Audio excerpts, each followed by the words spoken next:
আগের ব্লগ আমি বলেছিলাম যাচ্ছি শিটং, সেই মতোই এনজেপি থেকে আমরা গাড়ি করে বেরিয়ে পড়েছি শিটংয়ের উদ্দেশ্যে।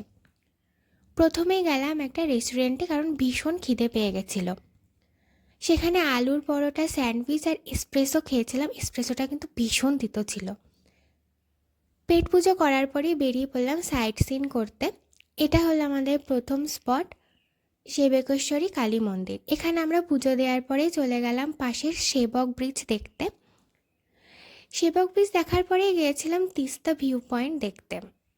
এই জায়গাটাও কিন্তু ভীষণ সুন্দর। সেখান থেকে বেরিয়েই আবার আমরা চলে গেছিলাম আর একটা ভিউ পয়েন্টে। যেহেতু আজকে আমরা সাইট সিন করতে করতে যাবো, তাই এই কয়েকটা ভিউ পয়েন্ট আজকে দেখেছিলাম। এই জায়গাটাও কিন্তু ভীষণ সুন্দর। আর এইটাই আমাদের ছিল আজকের লাস্ট স্পট। তারপরে চলে গেছিলাম আমরা আমাদের রিসর্টে। রিসর্ট না, এটা অ্যাকচুয়ালি হোমস্টে। এই হোমস্টেটা কিন্তু আমাদের 1800 টাকা করে পার হেড নিয়েছে। আর ভীষণ সুন্দর, আর 3 বেলার খাওয়া দাওয়া আছে। তার সাথে তো চা পকোড়াও দেবে ওরা বলেছে।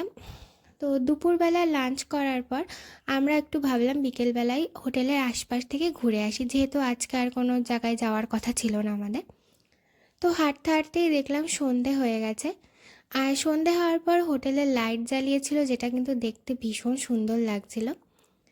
সন্ধেবেলায় দিয়েছিল আমাদের চা পকোড়া, আর রাতে ডিনার করার পর আমরা আজকে ঘুমিয়ে পড়লাম।